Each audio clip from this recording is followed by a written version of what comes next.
She was tied to an old fence post behind the saloon, arms stretched above her head like some forgotten scarecrow. Mud clung to her bare feet, and a tattered muslin dress clung to her body like damp paper. The rope around her wrists had rubbed the skin raw. She couldn't have been more than 12, maybe younger, thin and silent as a shadow. Nobody asked her name. The crowd milling about didn't pay her much mind. Most were there for cards, the women upstairs, the whiskey. Still, a child tied out in the open drew a few eyes, some curious, some cruel. One man stood nearby, chewing jerky as he leaned against a hitching post. "Gambler's girl," he said. "Can't pay his debts, so he's offering her instead." No one seemed surprised. Then the wind stirred the dust and brought in a rider. He was tall in the saddle, his coat worn at the edges, eyes steady. Jesse James, about 40. No kids, a ranch barely holding together. He hadn't meant to stop in town, just dropping off tools for sharpening. But when he passed the alley and saw her, face sunken, arms trembling, his horse halted without command. A voice rang out, $12 for the girl. 1 week's work or for keeps, your pick. The gambler pulled the rope like she was an animal. She cleans, cooks, don't eat much. Quiet too. No one made a move. Most turned away. Jesse got off his horse, said nothing, just reached into his coat and pulled out a bundle of coins. 15, the gambler said. Jesse nodded. Permanent. Same thing, the gambler said, tossing the rope aside. Jesse didn't reply. He walked over, cut the rope, caught her as she stumbled. She didn't cry, just looked up, then quickly away, her eyes hollow, long since empty of expectation. They left town under a dimming sky. She rode the mule alone, reins tied to his horse, clutching the saddle horn, face turned from the dust swirling behind them. Jesse's ranch lay west, hidden between rocky outcrops and leafless cottonwoods. The barn sagged from storms past. Fences leaned. Chickens wandered. The house was simple. Beans simmering on the stove, a folded blanket by the fire. He pointed at it. Yours. She froze. Hungry? He asked. She nodded. He served her beans in a tin bowl. She stared at it like she didn't know what it was. No need to rush, he said gently. When she tasted it, her face twitched. Not from heat, but from surprise. She hadn't known food could be warm. She only said, "Thank you," her voice thin and distant. Jesse said nothing else, just lit the lamp, checked the fire. "I don't lock doors. You're safe here." She didn't respond. He stepped out to tend the mule. The night fell sharp and cold. Coyotes called in the distance. When he came back, she was asleep, curled tight as if still bound. Around midnight, a floorboard creaked. Jesse, hand on his rifle, looked up. She stood there. "Don't lock me in the barn," she whispered. "I won't," he said. "I've been locked in before. I figured." Silence. She returned to the cot but didn't sleep. Neither did he. At dawn, frost rimmed the windows. He poured water into the kettle, his hand unsteady. She lay still, staring at the ceiling, unmoving under the quilt. Jesse didn't ask her story. Didn't need to. He'd seen worse done for less reason. All he knew was her first request hadn't been food or comfort, just not to be locked away. That was enough for now. She woke with the sun, though no one had told her to. Not out of habit but fear of punishment. She stood on the porch uncertainly until Jesse, splitting kindling nearby, nodded toward the chicken coop. "Feeds in the sack." She obeyed silently, feet bare in the frozen grass. When she returned, her hands were red from the cold. She didn't complain, just sat on the steps, eyes scanning the road, as if someone might come to claim her. They didn't talk until breakfast. Jesse baked once a week. The bread was usually hard, but this time it was warm. He placed a piece on her plate, added honey, and pretended not to watch. "You can eat it," he said. "All of it. That's what it's for." She hovered over the bread like it might vanish. "Should I save some? There'll be more." She stared at him, uncertain. He just poured coffee, looked out the window. Afterwards, she cleaned. swept a spotless floor, scrubbed the stove until it shone, folded her blanket 3 times. Jessie tried to say she didn't have to. Each time, her eyes widened, bracing for hurt that never came. "She don't know what to do with kindness," he muttered. Days passed. Not comfort, just rhythm. She walked fence lines with him, silent. When she fell and scraped her knee, he handed her a cloth. "Ain't shameful to hurt," he said. She nodded, cleaning the wound without a word. One night, he found her beneath a wheelbarrow. "What are you doing?" "Checking if it locks from outside," she said. "It don't. Nothing here does." Next night, she slept closer to the fire. Weeks went by. A neighbor asked, "Who's the girl?" "None of your concern," Jessie replied. "Didn't say it was. Just strange." Strange don't mean wrong. The girl began to hum when alone, off-key but steady. Jessie pretended not to notice. She never asked about his wife. Behind the barn sat a stone with no name. One day she left a wilted flower there. "You miss someone?" Jessie asked. She said nothing until later that night. "I had a brother." Had. Spring clawed its way in. The snow melted, birds returned, and the wind smelled less like regret. She came across a broken robin's egg lying in the grass and carefully carried it inside, holding the delicate blue shell as if it might shatter in her hands. Jessie, sitting on the porch, watched her silently, thinking how she too had been hurt, yet still treated fragile things with care. The first time she laughed was by surprise. Jessie had scorched the cornbread beyond recognition and muttered that it had died for nothing. She tried not to laugh, but a snort slipped out before she could stop it, and she covered her mouth quickly. Jessie didn't laugh, but he gave a quiet smile. "About time," he said. "Thought you'd forgotten how." She ducked her head, grinning behind her fingers. Only one person visited that month, a traveling tinker who had once gambled with Jessie during better times. He noticed the girl immediately. "Hired help?" he asked. "No," Jessie replied. "Not kin either," the man pressed. Jessie turned to her. "Go on inside." She did. Then Jessie, his voice hard as iron, told the man, "Don't ask about her again." The man shrugged. "Ain't my business." Later that night, she lingered at the table, then finally asked, "Will you sell me back?" Jessie looked surprised. "Men buy girls and then sell them again? Is that what you think?" He set down his coffee. "That's not what this is." She tilted her head. "Then what?" He struggled for the words, choosing them carefully. "I think I saw someone drowning, and maybe I was too, so I pulled you out. And you?" He paused.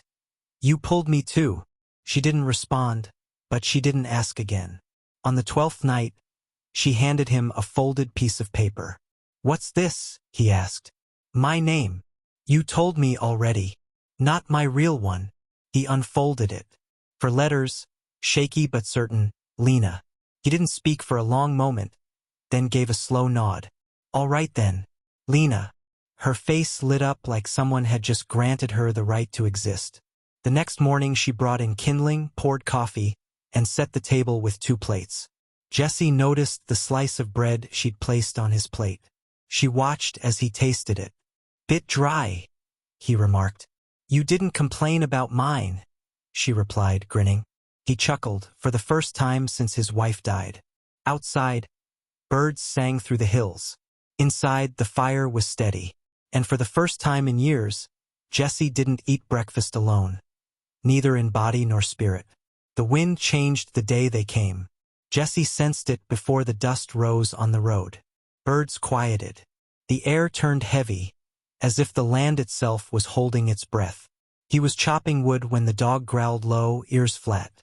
Jessie wiped his hands and looked east. 3 men rode in slow, the kind of slow that meant they had time because others didn't. Lena, inside washing beans, hadn't seen them. Jessie didn't call out. The men dismounted just before the gate. The first wore a preacher's collar, crisp despite the journey. His eyes were anything but kind. The second had a badge, his mustache too neatly trimmed. The third, Jessie didn't need a name. The eyes said enough. Sharp, cold, smirking like a gambler. "Morning," Jesse greeted calmly. The preacher introduced them. Reverend Hatch, Deputy Slater, Mr. Caleb Dawes. Jesse nodded slowly. What brings you? Caleb spit in the dirt. My brother sold you something he shouldn't have. Jesse didn't flinch. He sold me a lie. The girl was chained behind a saloon. I paid him to free her. The deputy cleared his throat. The money don't erase the fact she's still legally property. Wagered in a game. There's paperwork. Jesse's voice was firm. She's not a mule. She's a child. Reverend Hatch's words were pointed. We're not here to debate morals. Unless you have guardianship proof, we'll be taking her back. A cold certainty settled in Jesse's chest. She's safe here. She eats. She's not chained. She's not scared. That don't make it legal, Slater replied.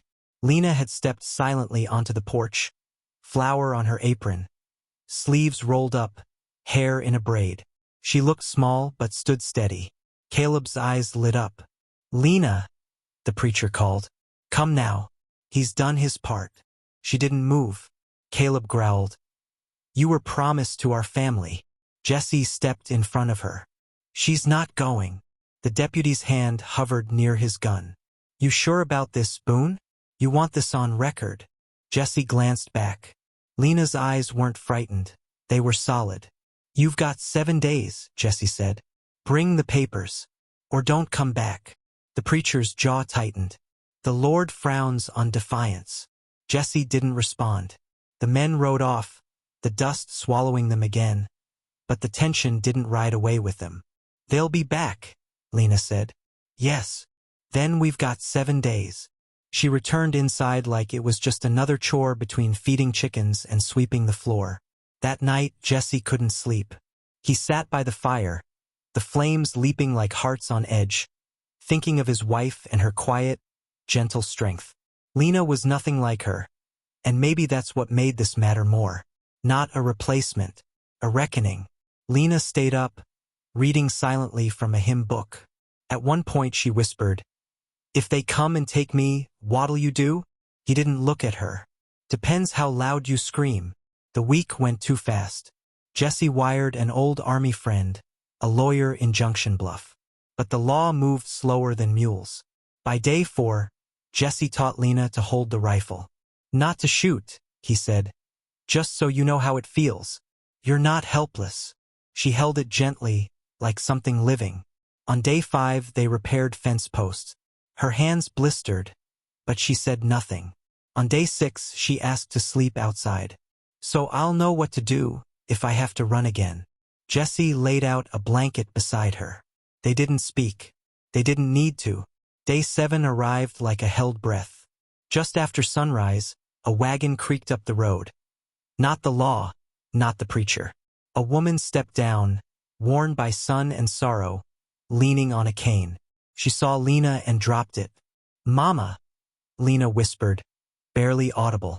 Jesse froze. The woman looked 30, but grief aged her to 60. She collapsed to her knees and clutched Lena tight. I thought you were gone, she sobbed. I told them not to hurt you. I said I'd come back. They sold me, Lena said quietly. I know. They lied to me too. Jesse backed away, unsure of his place in this reunion. Lena turned. This is my mama. He nodded. I figured. Her mother stood with difficulty. I've got a shack near Cotton Bend. Not much, but it's home. I came to take her there. Jesse studied the woman. Bruises, threadbare clothes, tired eyes. She looked like a ghost trying to remember life. Lena looked to Jesse, waiting. Will you come too? He blinked. Just for a little, she said. Help us get settled. His throat tightened. That's your home. She took his hand. It's yours too. By noon, they were gone, 3 people in a wagon pulled by a tired mule. Not fast. Not because the mule was slow, but because trust doesn't gallop. It walks, careful and quiet, and no one wanted to scare it away. Behind them, the preacher's words dissolved in the wind, and a girl calling a man family echoed across the plains, long after the dust had settled. Her mother lay asleep beside her, head tilted back, mouth slack from sheer exhaustion. Jesse walked next to the mule, one hand loosely holding the reins, his boots dragging in the dust. He hadn't planned to travel this far, but when Lena asked, he couldn't say no. He never really could. Not since the night she begged him not to lock her in the barn. Near sunset, they spotted the shack. A leaning patchwork shelter pressed against the ridge, walls made of tired tin and timber, smoke trailing lazily from its crooked chimney. A windmill squeaked nearby, and the thick scent of pine hung in the air. Jesse asked if this was the place. Lena nodded, but her mother, Mara, just stared at it, as if reliving every bitter memory stored inside. The door creaked open. The interior was modest but tidy. A swept floor, a small table, a single cot, jars on a shelf, and a child's faded drawing on the wall. A red house, a woman, a little girl, the colors nearly washed away by time.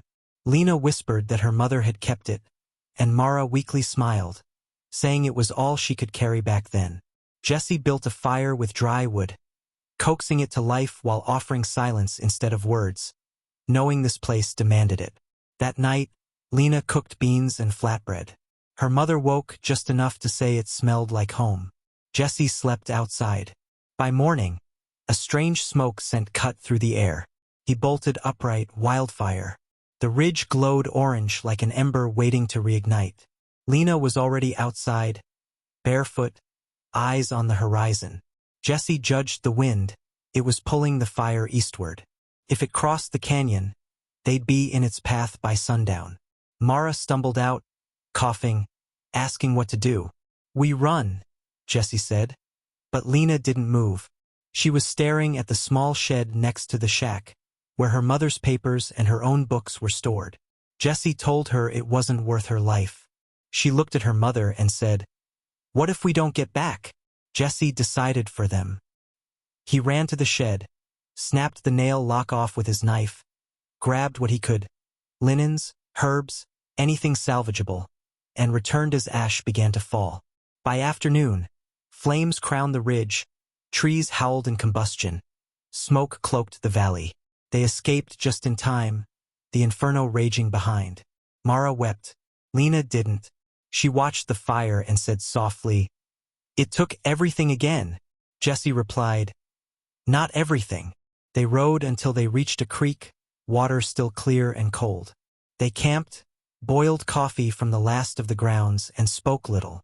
That night, Lena sat next to Jesse, backs to a sun-warmed rock. She said she thought returning might heal something. He told her it had. She asked how he could say that when the fire took so much. "Fire burns what's dead," he answered. "But it doesn't kill what's still living." She listened, absorbing each word. She said she hoped seeing her mother in that old home would make things feel right, but all she saw was what they'd lost. Jesse nodded. "That doesn't mean it isn't worth remembering. But you don't have to stay there." She didn't answer, but when he got up, she followed. In the morning, they returned to what was left of the shack. The walls were scorched, one side collapsed. Lena noticed a book near the stump, singed but whole. She picked it up. Inside was her drawing, untouched. Holding it to her chest, she smiled for the first time in days.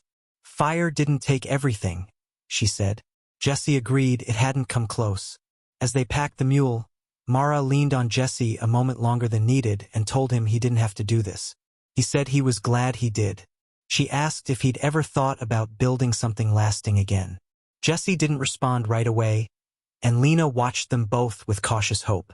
He placed the book in the saddlebag. "Let's get home first," he said.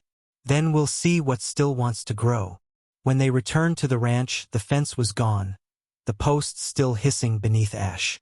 Jesse smelled not wildfire, but something harsher: oil, rope, and hate. This had been deliberate. Mara shook with dread. But Lena, just 12, blistered and worn, didn't flinch. Jesse walked the grounds in silence. Boot prints everywhere, at least 3 men, one with a limp. Caleb Doss. They had waited and struck when no one was home. Inside, furniture was overturned, the rocking chair destroyed, the rifle gone, and scrawled across the door in charcoal, Thief! Mara gasped. Lena stepped forward and traced the letters with her fingertips. They want us scared, she said. Jessie saw it in her. Something forged in the fire, no longer breakable. The girl who once whispered in fear was gone. In her place stood iron. We're not running again, she said. Jessie agreed. They started rebuilding immediately. Mara cleaned up glass. Lena salvaged hay. Jessie rebuilt the steps. Every nail driven with intention. That night, they kept watch. Jessie with a shotgun. Mara with a blade. Lena unmoving by the fire. At dawn, someone knocked. Jessie answered, weapon ready. It was Hank Sutter, unflinching. Word had spread. Some said Jessie had stolen something. Others said he saved a life. Hank knew where he stood. Brought nails, he said, holding planks. More neighbors followed, one with wire, one with stew. Mara stepped out, uncertain. Hank tipped his hat. Lena stayed on the porch, arms crossed, always alert. By noon, a dozen were helping. No one asked why. They just built. Caleb arrived at sundown. No badge, no backup, just him and that sneer. Got yourself a party, he said. Jessie didn't reach for the gun. He walked calmly.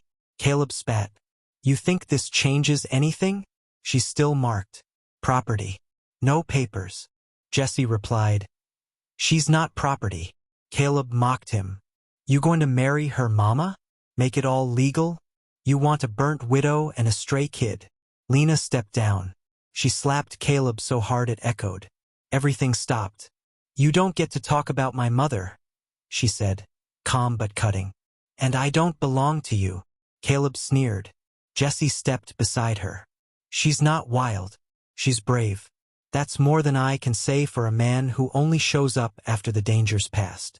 Caleb's hand hovered at his belt. But too many men were behind Jessie now. He didn't draw. He turned and rode away. Lena was trembling. I was scared, she said. Jessie nodded. I know. But I didn't run. No, you didn't. That night they shared stew by the fire. Mara sang a lullaby. Lena leaned against her without hesitation. Jessie watched them, something inside him finally letting go. He closed his eyes just for a minute without fear. Later, Lena looked at him. Do you think I'm still broken? Jessie didn't speak right away. Instead, he retrieved a knife that once belonged to his wife and placed it in Lena's hands. It's not about being broken, he told her. It's about what you do after. She held it, not as a weapon but as a choice, and smiled. Not because she was healed, but because she wasn't hiding anymore. Time passed. People forgot the fire, forgot how Lena came to be there. They remembered her bread, her grit, her stories. Years later, she rode into town with her own wagon, her own name in the ledger. No one called her Wild. They called her Boone, because names are earned. And fire only changes everything if something new rises in its place. This story, it's not just about being saved. It's about what happens after. And if you're lucky, like Jesse James was, the one you save might end up saving you.